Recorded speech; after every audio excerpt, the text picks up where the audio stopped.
bien en Brasil, mi papá biológico se separó de mi mamá, se volvió Sí. Aparte me gustan mucho los idiomas y leo mucho, entonces aparte soy militante. Con Maduro Posca, mis saludos a todos y a todas, en todos los idiomas que nos puedan ver y observar. Bueno, estamos aquí con Maduro Posca, siempre dando la batalla de las ideas, de las verdades y siempre con mucho amor, porque sabemos que estamos construyendo otro mundo, un nuevo mundo, que empieza por construir una nueva realidad en nuestra América. Ese concepto hermoso que por primera vez lo pudimos leer en el gran Simón Rodríguez, el maestro del Libertador. Y luego fue una marca del apóstol José Martí, nuestra América. Y es parte de nuestros conceptos construir una nueva América, nuestra América, de igualdad, de justicia, de democracia, de libertad, de independencia, de dignidad, para poder articularnos con el nuevo mundo que van haciendo. Siglo XXI, todo se mueve, todo cambia y nosotros estamos en los grandes cambios. Tenemos un invitado muy especial hoy. Ha llegado de México alguien que se la pasa en estos debates, regando ideas por aquí, regando ideas por allá, y le doy la bienvenida a Caracas, Venezuela, a Diego Rusarín. Diego, bienvenido. Presidente, un gusto estar acá, muchas gracias por la invitación. ¿Cómo te sientes en Caracas? Pues la verdad es que es como la cuarta vez que he venido y cada vez mejor. Me impresiona la calidad de la gente, he sido recibido siempre con mucho amor, con mucho cariño, con mucho respeto, comido muy bien, siendo muy bien tratado. Soy muy Tú agradecido. eres experto en eso de comer Sí, me gusta. y de cocinar sobre todo. También. Tenemos que hablar de eso. Ah, sí, Dieta sana, sí. cuerpo sano. Yo pensaba que intercambiar recetas, lo cual también le iba a decir que sí. Yo estoy en la paleolítica ahora. ¿Sí? Claro, yo llegué a estar en 125 kilos. Hmm. Adivina cuánto pesé hoy. 97. 102 kilos. Mira. Desde hace 25 años no pesaba 102 kilos.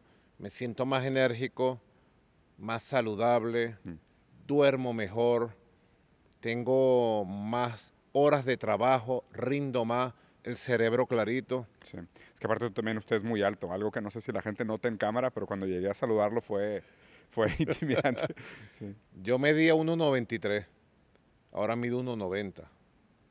Pasar de los años uno se chica un poquito, Sí. ¿verdad? Aunque estoy haciendo ejercicio de estiramiento para ver si vuelvo a llegar al Sí. punto. Sabes que la importancia del cuerpo me parece muy importante reforzarla siempre, porque lo tradicional es que la gente haga como esta división, ¿no? La mente y el cuerpo. Y es una división pues, del dualismo cartesiano, ¿no? De pensar que la mente está separada del cuerpo, que la mente tiene una autonomía y el cuerpo es otra cosa, pero no. O sea, somos materialistas, somos nuestro cuerpo. O sea, y de hecho, incluso la idea política de soy mi cuerpo es muy revolucionaria. Porque normalmente la separación de yo y mi cuerpo quiere decir que yo soy dueño de mi cuerpo, y qué raro pensar que uno es dueño de mi cuerpo. Pues, ¿qué es eso que es dueño de tu cuerpo? No, tú eres tu cuerpo. Incluso la implicación política, que es muy idealista, de separar mente y cuerpo, produce una serie de otros problemas, ¿no? Decir que el individuo es dueño de su cuerpo, pues ya es una relación de propiedad. O sea, ¿cómo? O sea, es propiedad privada de mi mente, mi cuerpo, y claro que hay una revolución en decir, yo soy mi cuerpo, y además cuando me cuido, soy yo que me estoy cuidando. O sea, yo me cuido a mí, mi cuerpo, y el cuidar el cuerpo tiene repercusiones en pensar mejor, dormir mejor, actuar mejor, tener más energía, porque no hay separación. O sea, para que la mente esté sana, es el cuerpo el que tiene que estar sano. Y yo he dicho ahí, tú sabes, en las calles siempre que uno recorre, he dicho, somos lo que comemos. ¿Mm? Es uno de los cuestionamientos más fuertes que hay que hacer al sistema capitalista de los últimos 100 años. Las comidas procesadas, ultraprocesadas, con aditivos que crean adicciones, Sí.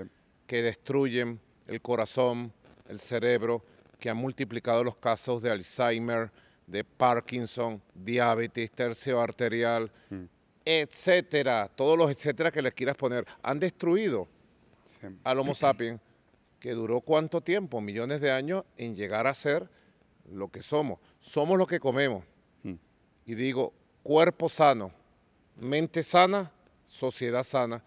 Creo de verdad, Diego, que la construcción de una nueva civilización en el siglo XXI, de un nuevo mundo, pasa por muchas cosas nuevas, entre otros una cantidad de rectificaciones, Sí. de reingeniería en la forma que vivimos, lo que comemos, cómo dormimos, el tipo de ejercicio que hacemos, el relacionamiento social.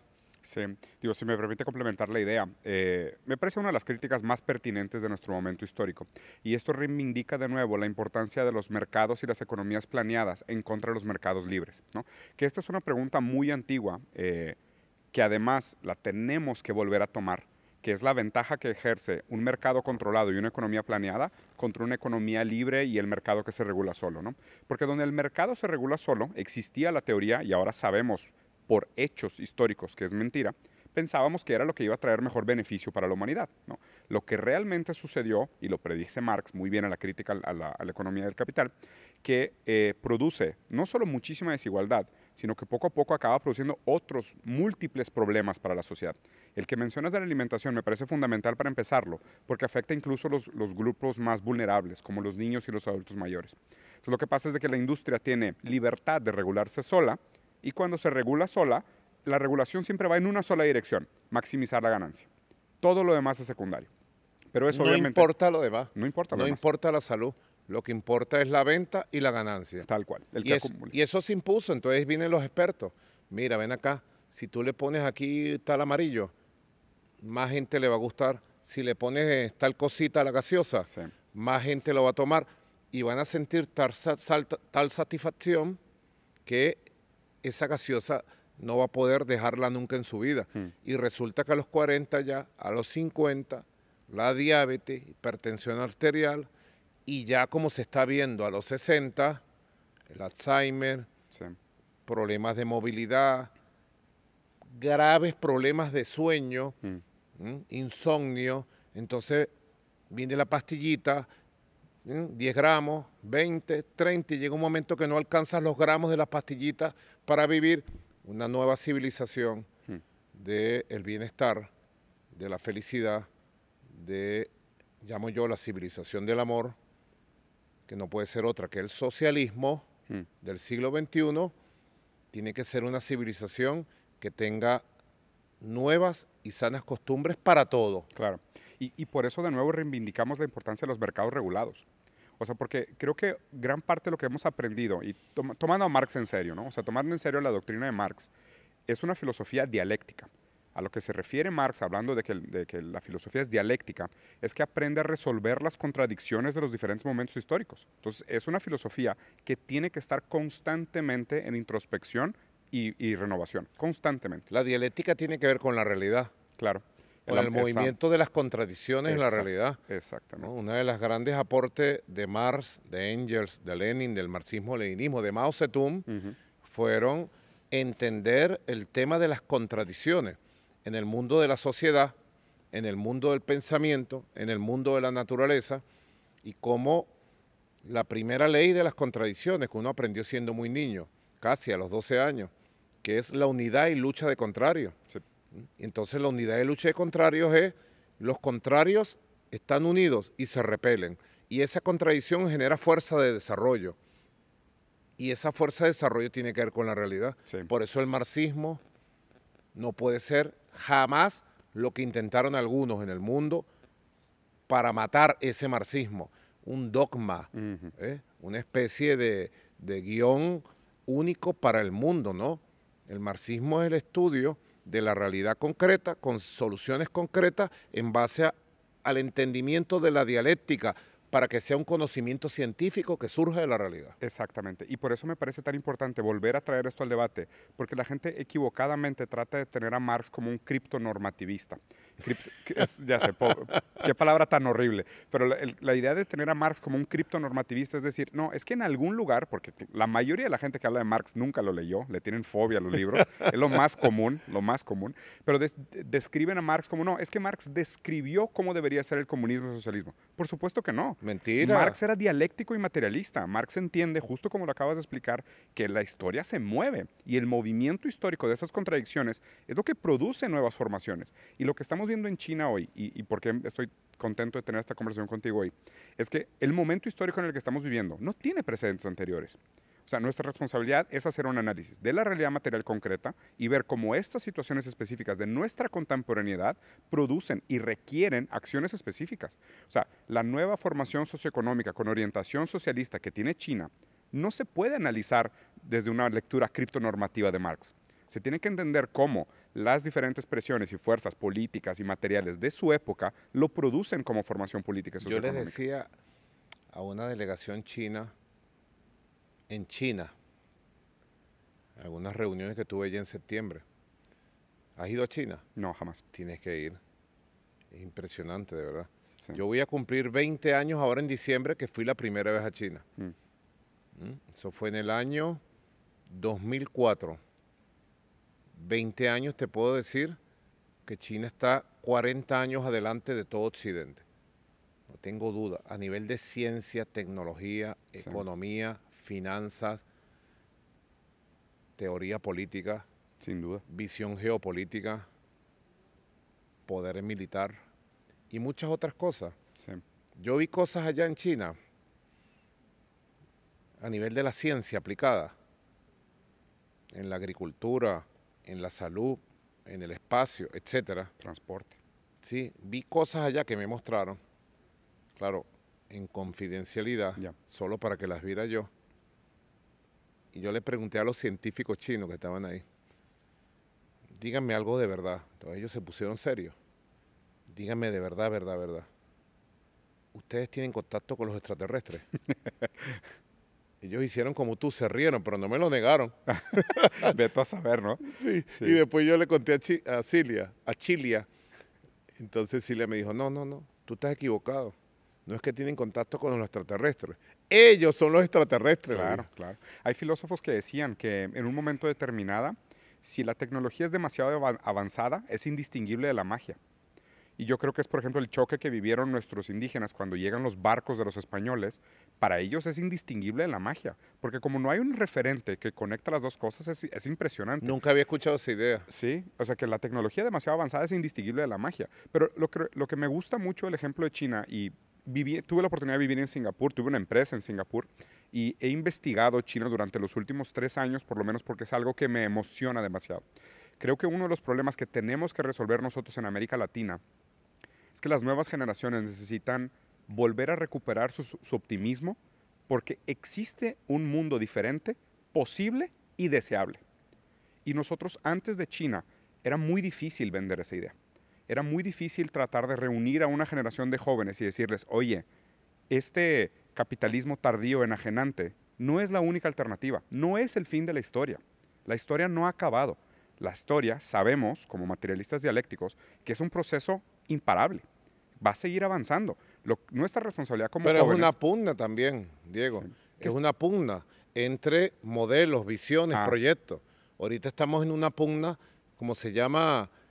lucha de brazos, ¿no? En una lucha de brazos, en un ejercicio permanente, en una disputa entre el mundo posible, del optimismo, de la esperanza, del futuro, de la igualdad, del bienestar, de la libertad, y el mundo que se hace llamar libertario, pero que es el mundo del viejo colonialismo. Sí.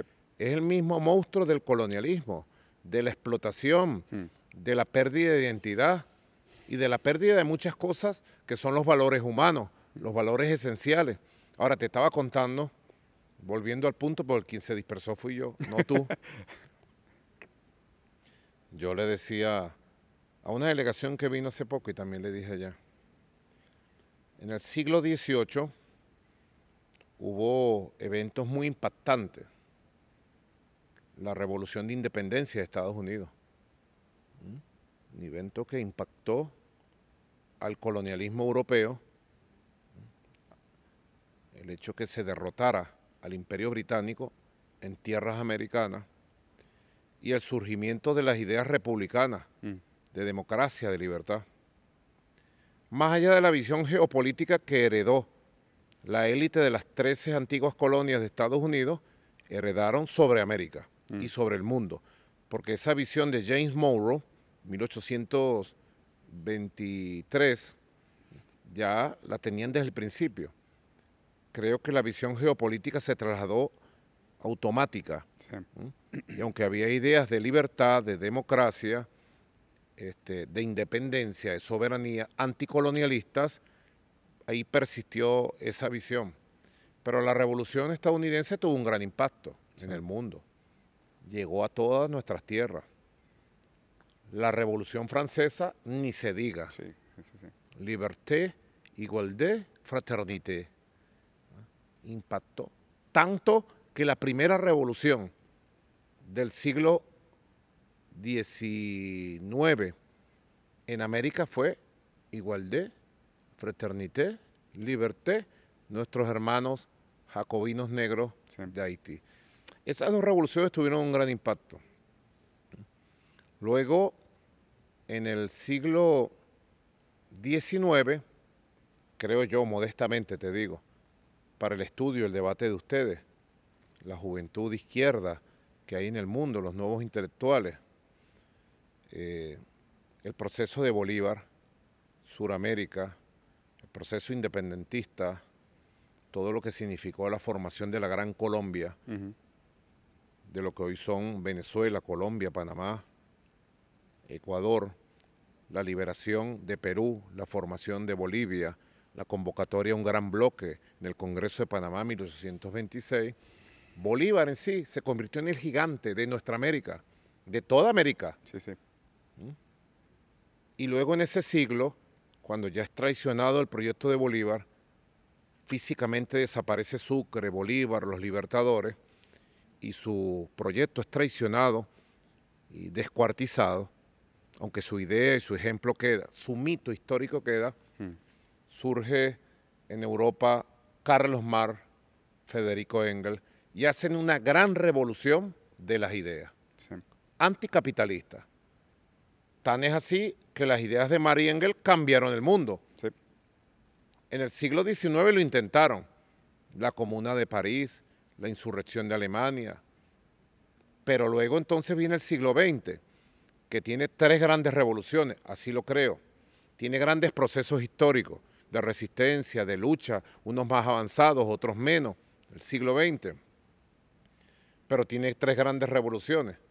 La primera, la revolución bolchevique del pueblo ruso y la fundación de la Unión Soviética. Sí. Y sin lugar a dudas, Vladimir Ilich Ulyanov, Lenin, y el surgimiento de lo que se llamó en el momento el leninismo, que no es otra cosa que el desarrollo concreto de la teoría de Marx y Engels en la realidad rusa y en la realidad de su momento, correcto, 1917.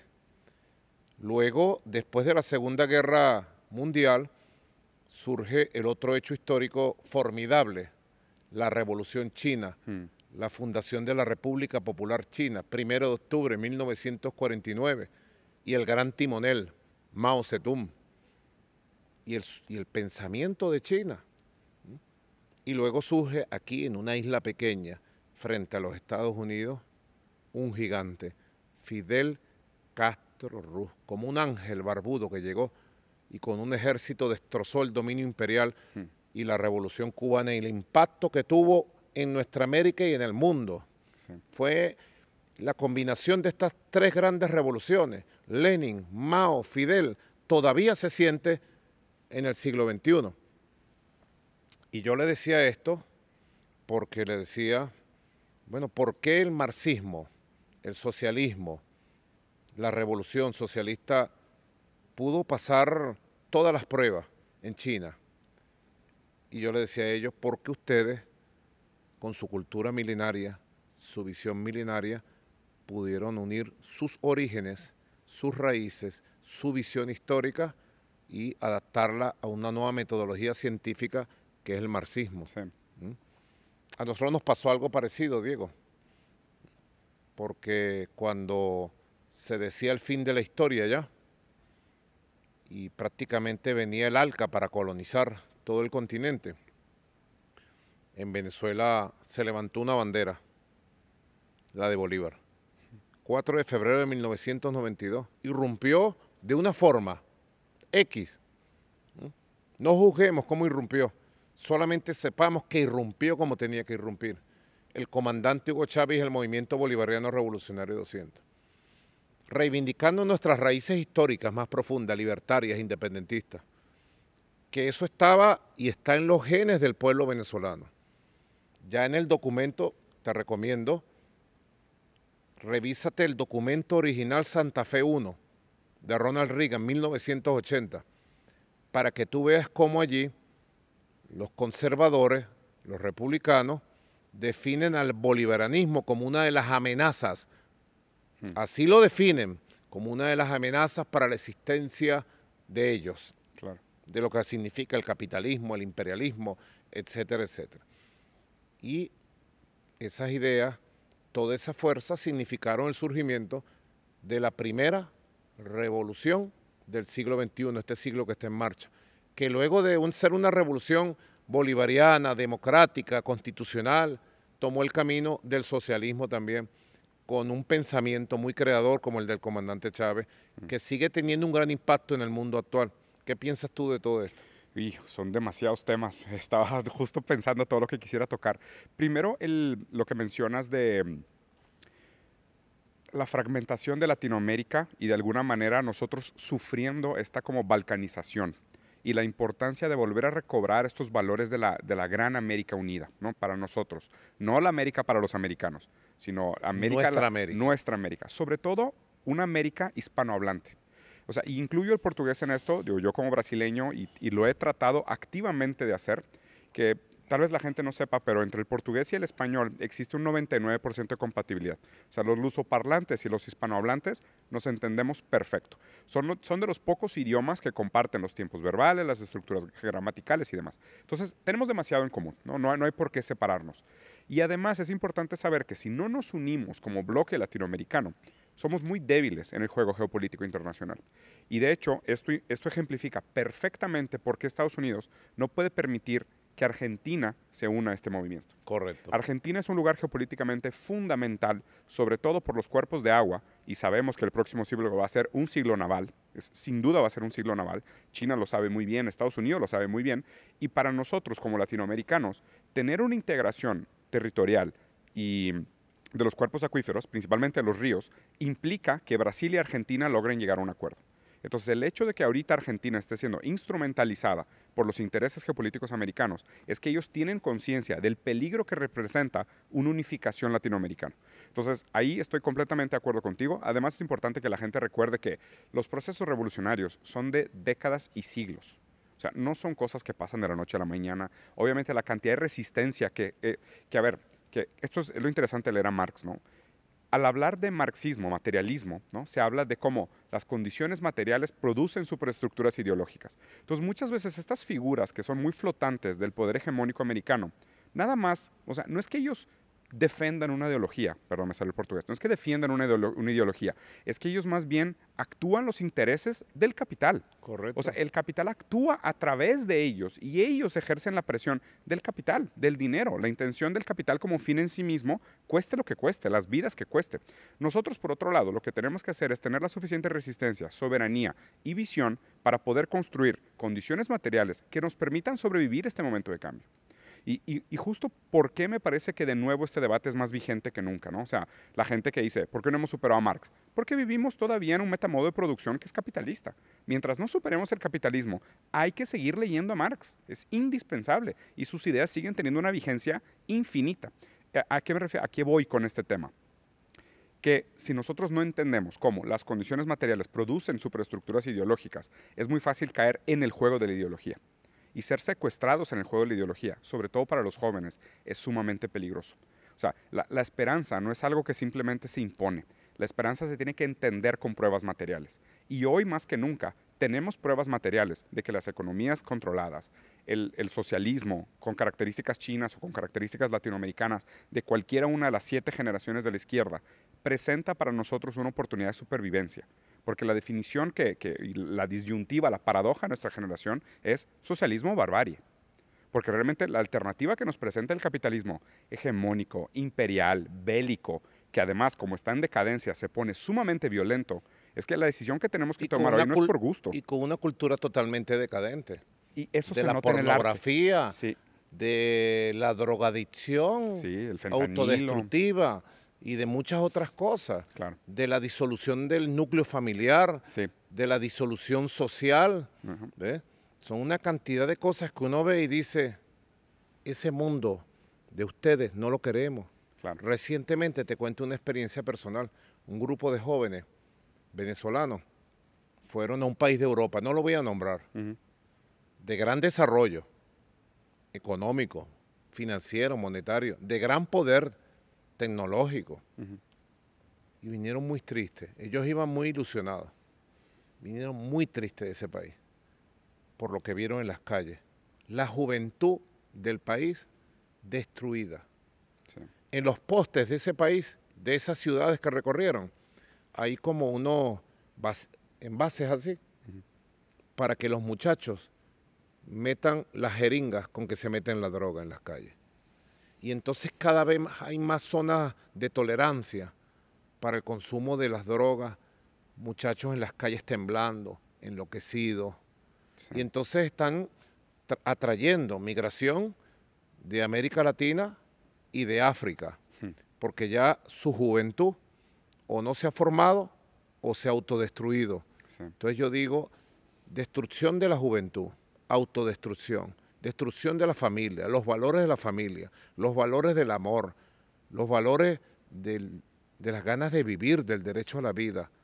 Ellos son la alternativa, ellos, Claro. ese imperio colectivo del norte, como le dicen por allá, es la alternativa, hoy más que nunca, ¿o no? No, jamás. Entonces Rosa Luxemburgo vuelve a venir a decirnos lo que tú acabas de decir, Diego. Socialismo o barbarie. Exactamente. Humanidad o muerte, pudiéramos decir. Tal cual. Y creo que es muy importante lo que mencionas, porque justo, o sea, a mí el fenómeno de la farmacodependencia me parece muy interesante analizar, porque la farmacodependencia de alguna manera se volvió la única alternativa con la cual la juventud puede tolerar la realidad. Esto es lo más deprimente de todos. O sea, no es que, es que son adictos a la droga porque tienen personalidad débil. No es eso. O sea, el estilo de vida que tienen es tan denigrante, tan enajenante, usando las palabras de Marx. No tienen esperanza, no son capaces de imaginar un futuro más próspero. Lo único que pueden hacer es escapar.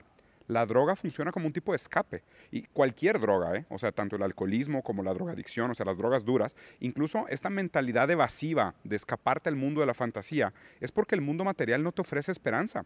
Y como ellos materialmente no están dispuestos a mejorar las condiciones de vida práctica de la civilización, los jóvenes escapan. Y además un agotamiento de la espiritualidad. Claro. Porque el ser humano no solo es materia, el ser humano sobre todo es espíritu. Yo Tiene creo fe y en, creencias. yo soy creyente en Dios, yo creo en Dios.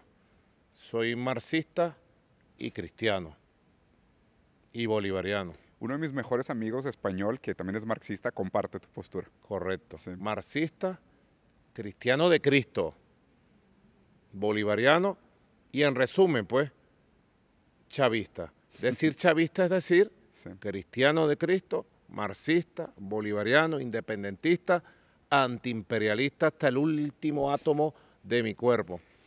Y el ser humano fundamentalmente es pensamiento, es espíritu. El bienestar se construye como un conjunto de elementos que te rodean, pero sobre todo lo que tú eres, lo que piensas, cómo vives. Hay quienes hablan de que el mundo ha entrado en una nueva época.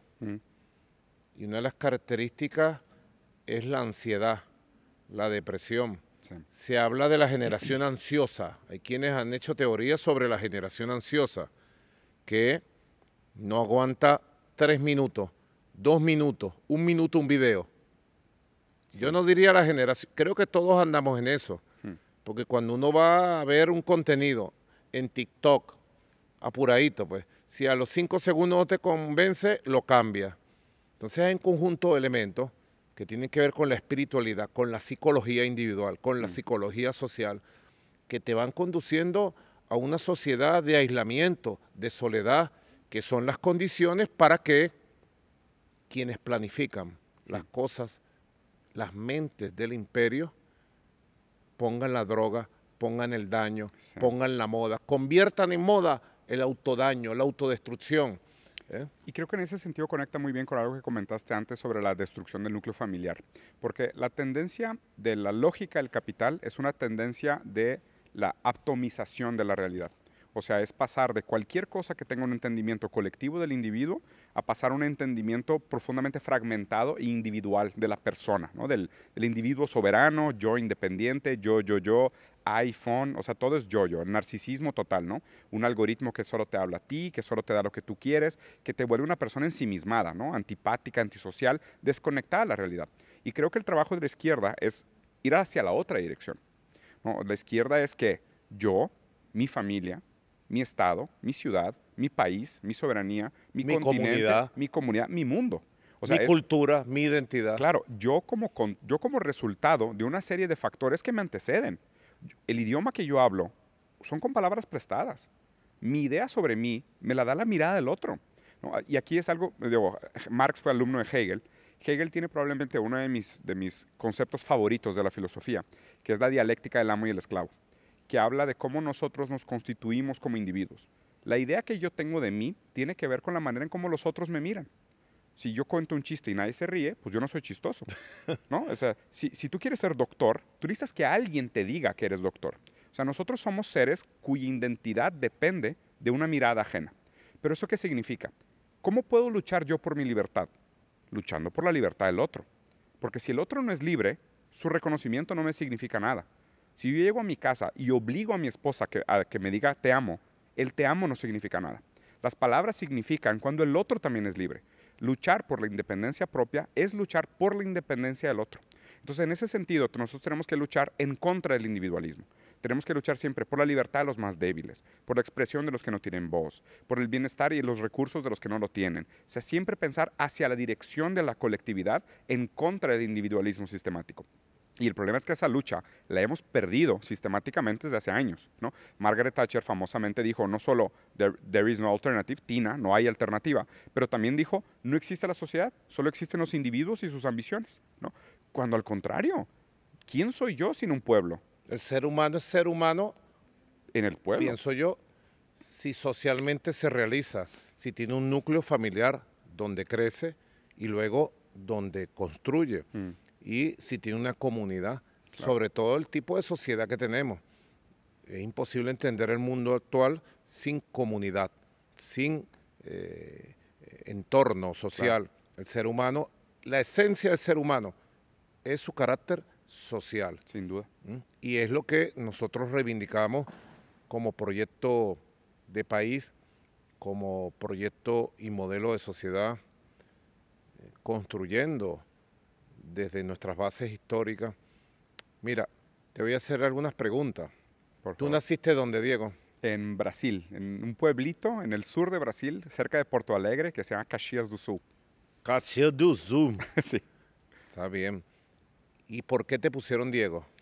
Dice mi mamá que por un actor de novela, pero mi papá dice que es por el futbolista, por el gran Diego Maradona. El gran Diego. Mira, este reloj que tú ves aquí, yo lo he mostrado varias veces. Este reloj me lo regaló Diego Armando Maradona el 17 de mayo del 2018, en el cierre de la campaña electoral presidencial de ese año, en la Avenida Bolívar. Él vino y bailó, disfrutó.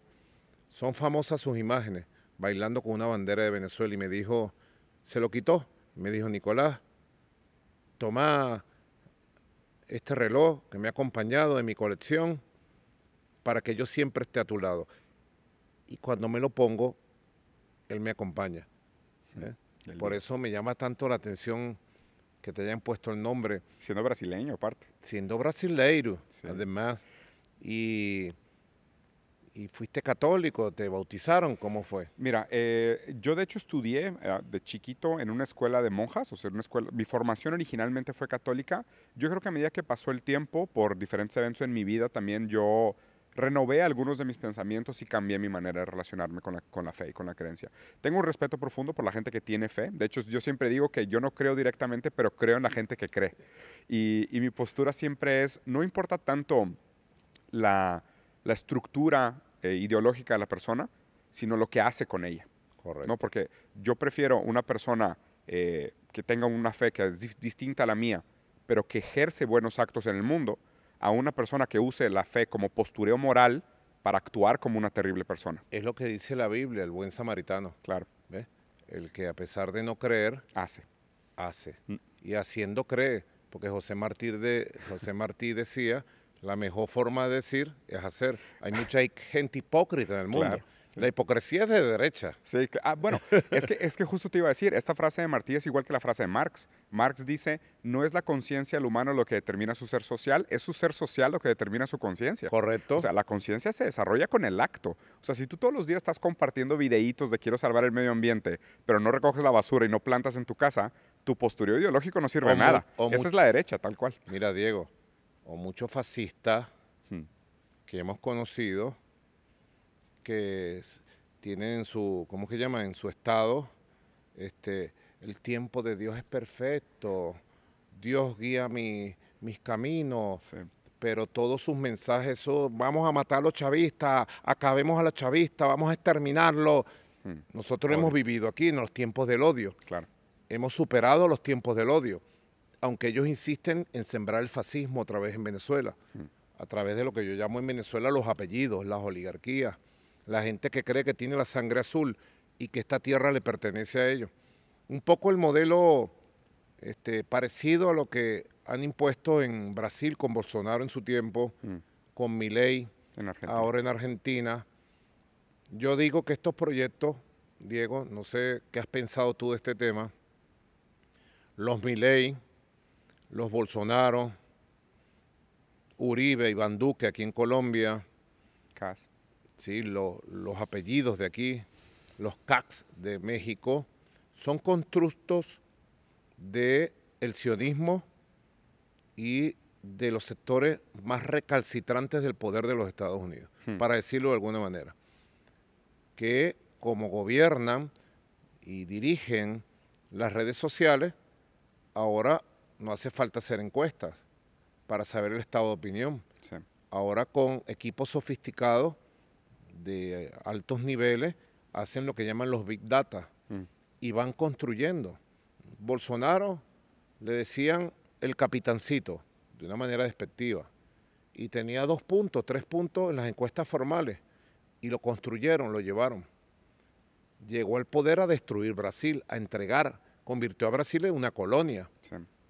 Milei ni se diga. Netanyahu, un detalle que poca gente nota, yo se lo digo mucho a mis amigos de Brasil cuando vienen o cuando he ido a Brasil. Netanyahu se instaló una semana en Brasil cuando fue la toma de posesión del juramento de Bolsonaro y prácticamente como que habían conquistado el Brasil. Lo mismo Milei. Milei ha llegado con una motosierra para cortar el cuello y las manos al pueblo de Argentina. Inclusive a niveles nunca antes vistos, Sí. de entreguismo del territorio, ¿ah? Entregar el territorio para bases militares estadounidenses. Yo creo que ni las peores dictaduras de Videla se atrevieron. Quitarle todos los derechos a la cultura, acabar con la ciencia y tecnología de avanzada Argentina, acabar con el sistema educativo, con el sistema de transporte, acabar con el sistema de seguridad social. De verdad, son constructos que yo he venido llamando de un nuevo colonialismo, aunque la palabra nuevo siempre quedaría mal conjugada allí, de un colonialismo horroroso del siglo XXI. Por eso estamos en pugna, estamos en disputa, o ellos, los Milei, Sí, o nosotros. o nosotros, Sí, los sí, humanistas, los que queremos un futuro distinto, de optimismo, de esperanza. ¿Qué has reflexionado tú sobre este tema? Sí, digo, la verdad es que cada uno de ellos da para un gran paréntesis, pero específicamente el tema de Milei me parece muy interesante porque, digo, no sé si viste la votación hoy en la mañana frente a los derechos de Palestina en la ONU. Por primera vez, Argentina votó en contra de los derechos de Palestina. Una en la ONU. vergüenza. Una vergüenza Una histórica. vergüenza absoluta. Sí, una Porque vergüenza Milei histórica. se ha convertido y quedará para la historia en el gran cómplice del genocidio Sí. contra el pueblo palestino. Eso quedará escrito. Javier Milei, genocida, quedará escrito para la historia de la historia de la historia, y las generaciones futuras en Argentina y en el mundo recordarán a Javier Milei, Sí. cobarde, genocida. Sí, estoy completamente de acuerdo con la postulación. A mí también me parece muy vergonzoso, incluso como latinoamericanos, entendiendo que el pueblo de Palestina está viviendo hoy en lo que sería equivalente a un campo de concentración.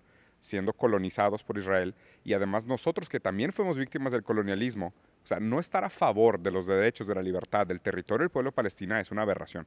O sea, de verdad me parece algo sumamente repugnante.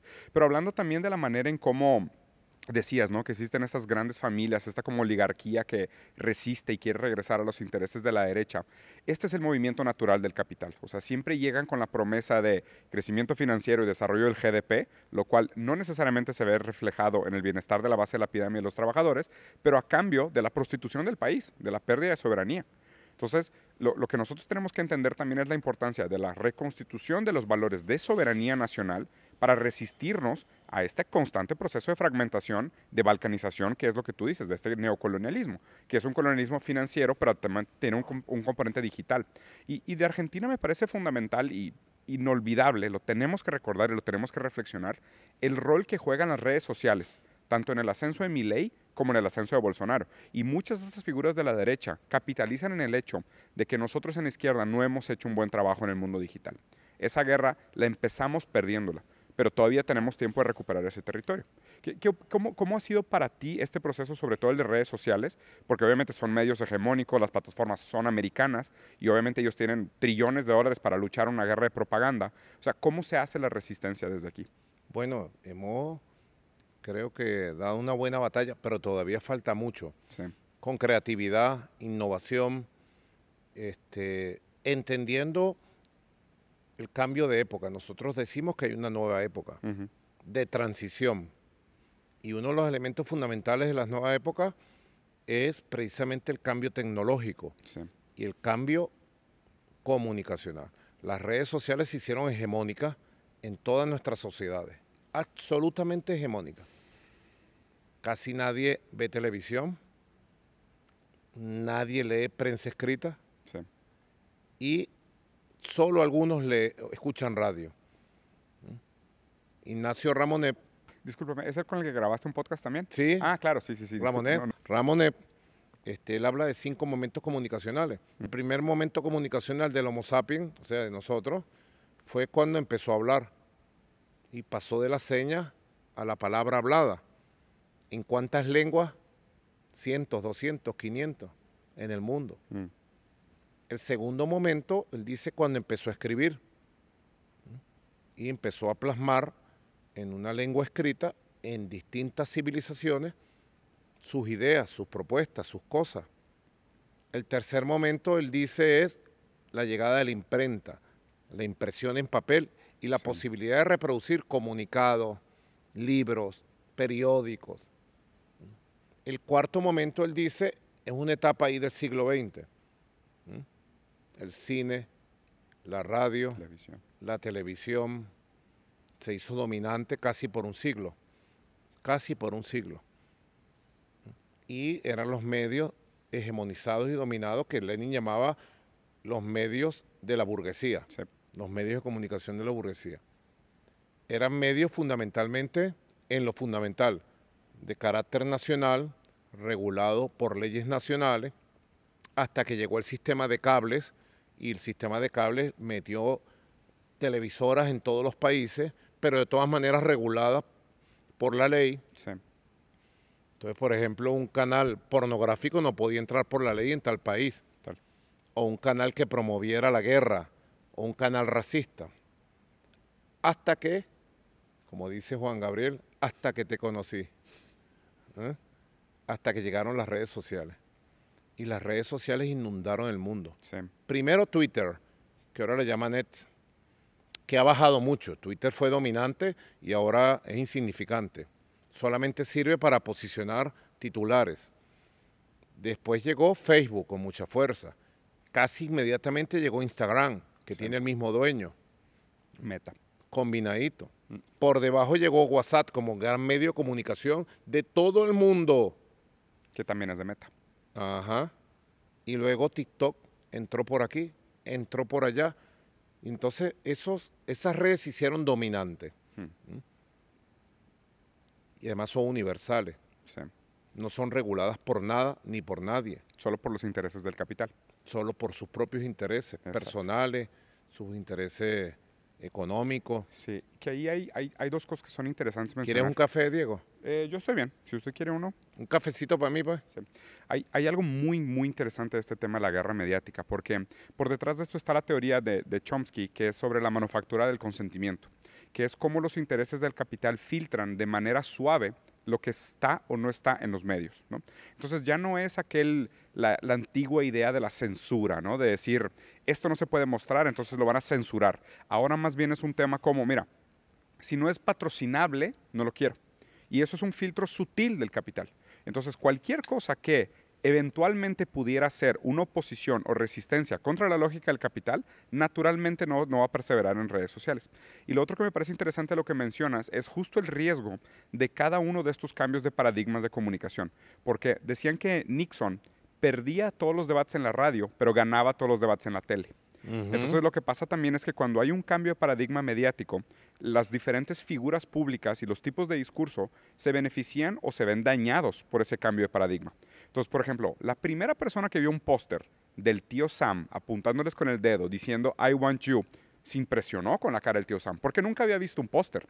La primera vez que pasaron la película Guerra de los Mundos en la radio, la gente llenó los teléfonos de emergencia pensando que la guerra contra los aliens era real, porque nunca habían escuchado una película por la radio, ¿no? Nosotros nos pasó en nuestra generación las noticias falsas.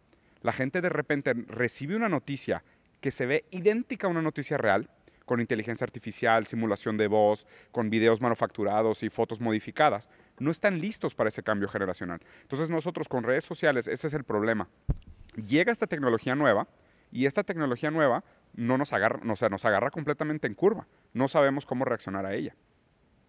Correcto, mira, se me regó el café aquí, con tu Sí. permiso, ¿eh? No, así son los podcasts, presidente. Sí, porque me chocó con el micrófono cuando iba Sí. a...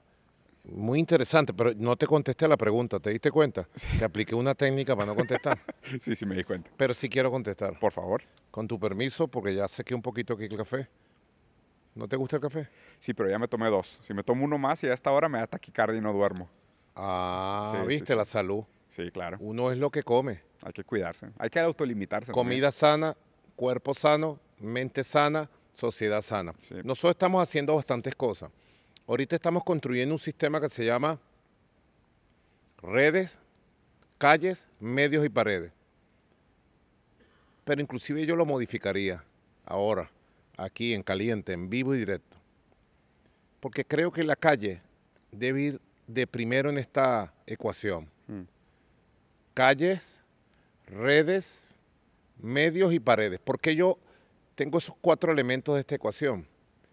Porque nosotros tenemos que hacernos dominantes y podemos, construyendo un poderoso movimiento sociopolítico cultural en todos los países, articulando nuevas formas de organización, de redes, de asociación, de todos los sectores, de los pobladores de los barrios, de la juventud estudiantil, de la juventud de la cultura, de los cultores y cultoras, de los movimientos sociales de diversos signos, de los partidos políticos, de los pensadores, de las redes de izquierda, ir avanzando.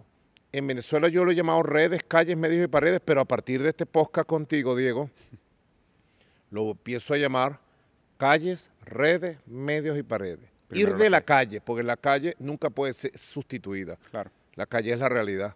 La importancia de la materialidad. Es correcto, Sí, el sí. contacto directo, el vernos la cara, el abrazarnos, el conversar. El trabajo tiene que ser estar con la gente, por aquí, por allá, más allá, hacer la red social en la realidad. Sí.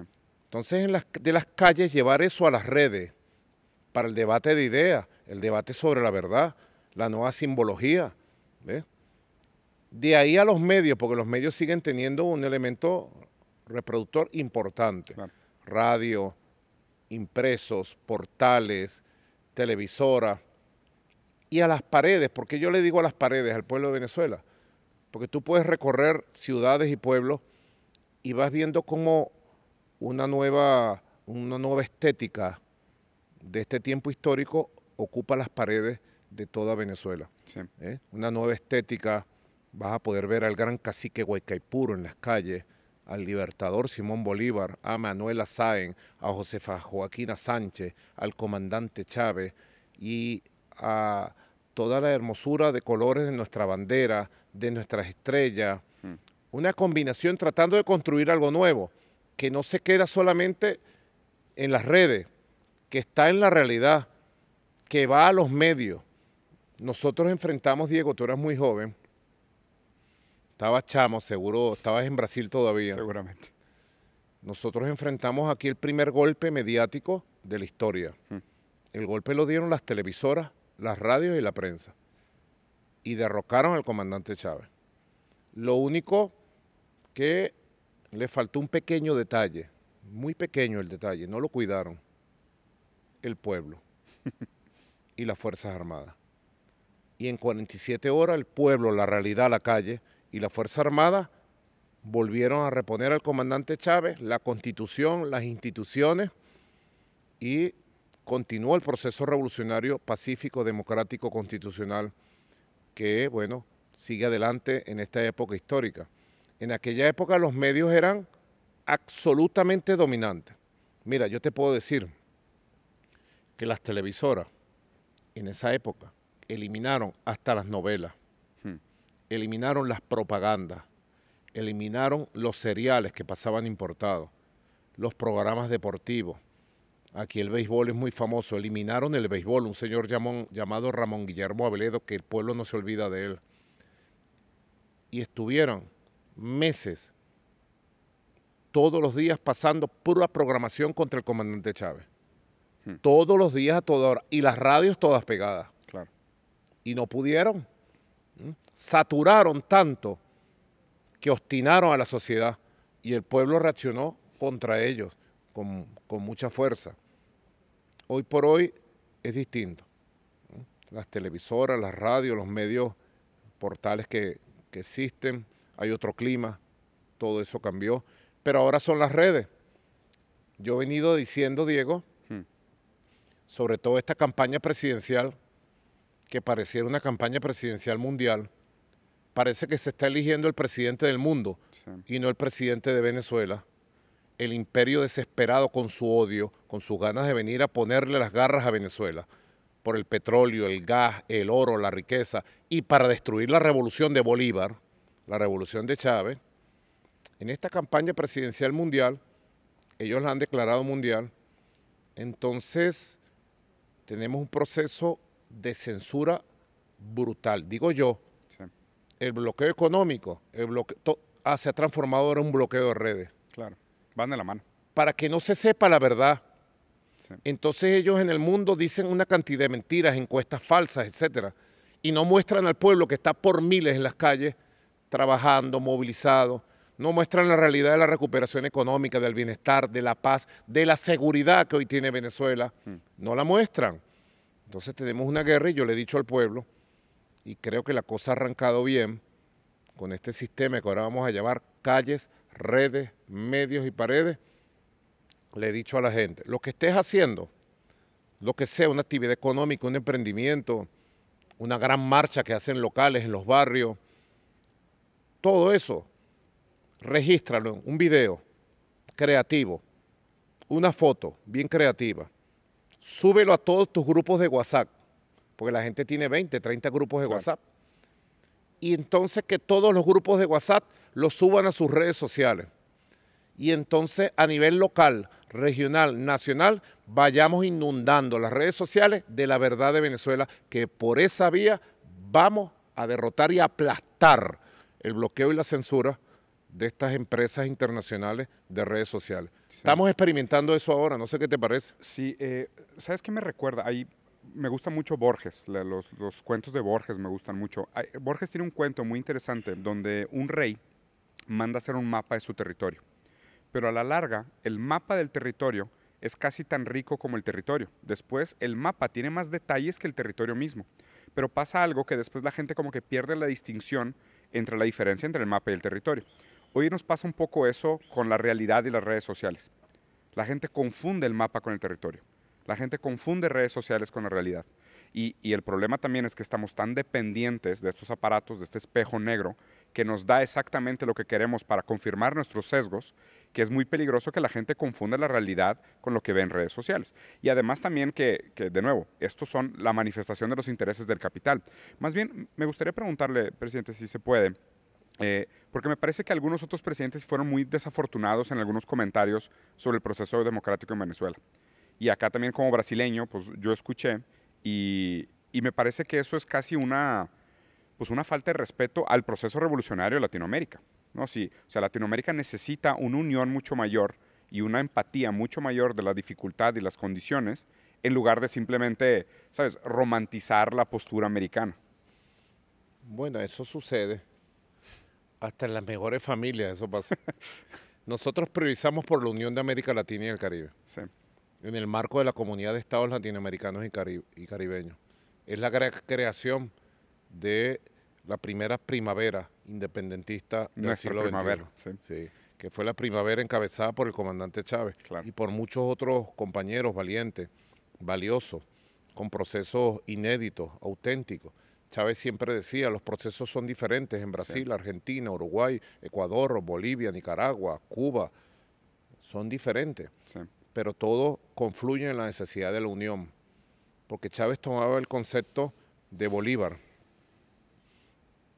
que era mucho más allá de integración, porque se habla mucho de integración y es un concepto bonito. Yo lo hablaba con Petro en estos días que me visitó, lo hablaba con Lula en San Vicente y las Granadinas cuando la reunión de la CELAC. La integración es juntar partes que están separadas, sí. pero siguen separadas. Bolívar hablaba de la unión, Patria grande. para un poderoso bloque.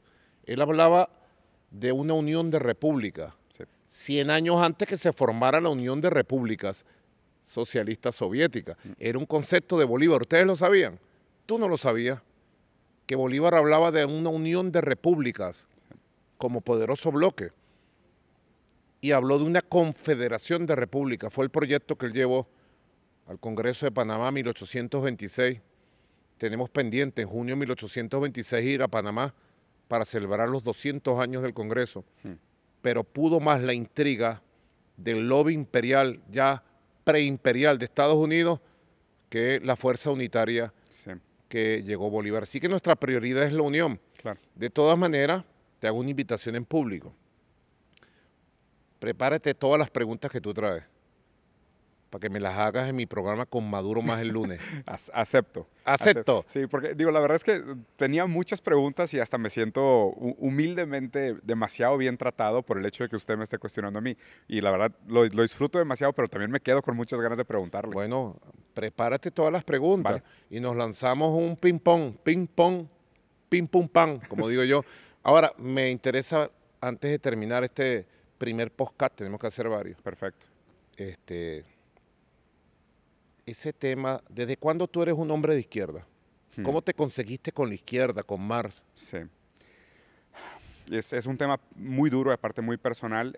Mi primer hijo, Paulo, tiene hoy 11 años de edad. Él Pablo. Nació, Paulo. Paulo. Nació en San Paulo, en la avenida Paulista, en el Hospital Paulistano. Entonces se tenía que llamar Paulo. Fue un periodo donde yo me regresé a vivir a Brasil con mi esposa, mexicana, como te comenté. Paulo nace en Brasil.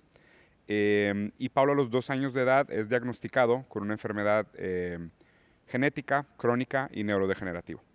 Y para nosotros fue una revolución Muy fuerte. de profunda empatía, porque yo sinceramente, y lo reconozco abiertamente, yo antes, en mi vida anterior a Paulo, era pues un cerdito capitalista. O sea, yo trabajaba en grandes empresas, tuve muchos privilegios, tuve una educación burguesa, o sea, yo era hijo de propaganda, o sea, y nunca me vi en la necesidad de cuestionarme. Y el nacimiento de mi hijo fue una experiencia, y voy a usar la palabra con toda la conciencia de la palabra, fue una experiencia profundamente humillante. Pero no lo digo con una connotación negativa. A mí me parece que las experiencias humillantes nos hacen humildes. Y recuperar esa humildad es algo por lo cual yo voy a estar eternamente grato a lo que mi hijo me dio. Mi hijo me acercó a Marx porque por él tuve que imaginar el mundo desde la falta de privilegios. Y tener que verlo y la manera en cómo el mundo lo topaba por todos lados y la lógica del capital reduce el humano a capital humano, porque el humano en el capital solo es lo que puede producir. Si el humano no produce capital, el humano no vale nada para el capital. Entonces yo tuve un hijo que vi que no valía nada para el capital. Y en ese momento no entendía. Y como padre, el compromiso es infinito de dar la vida por ellos. Yo me di cuenta que tenía que, como no lo puedo cambiar a él, porque su genética es determinante en su condición, pues tengo que cambiar el mundo. No tengo alternativa. O sea, mi lucha es una extensión del amor infinito que tengo por mi hijo. Y te contraste con la única fuerza que puede cambiar el mundo. Exactamente. Las fuerzas de la izquierda. De la revolución. De la revolución. Te lo voy a decir el lunes. Queda pendiente que me expliques las 7 generaciones de la izquierda. Y yo te explico las 5 generaciones de la revolución bolivariana. Ah, mira. Vamos a ver qué hay de encuentros ahí. 7 y 5. Vale, perfecto. Bueno, nos vemos entonces el lunes. Confirmado. Gracias, Diego. No, hombre, a usted, presidente. Quedan muchas cosas por hablar. Seguro. Se me quedaron en el tintero muchas preguntas. Y a ti también. Sí, muchísimas. El próximo podcast es ping pong. Yo pregunto, tú preguntas. Vale. Bueno, dale saludo a tu esposa y a tu familia. Pues nada, a mi familia, a mis hijos, muchas gracias por constituirme como padre, que sin ellos no sería papá y sin ella no sería hombre. Un cristiano y un buen samaritano. Yeah. Nos vemos en este podcast que has quedado internacional, mundial. Gracias. Gracias.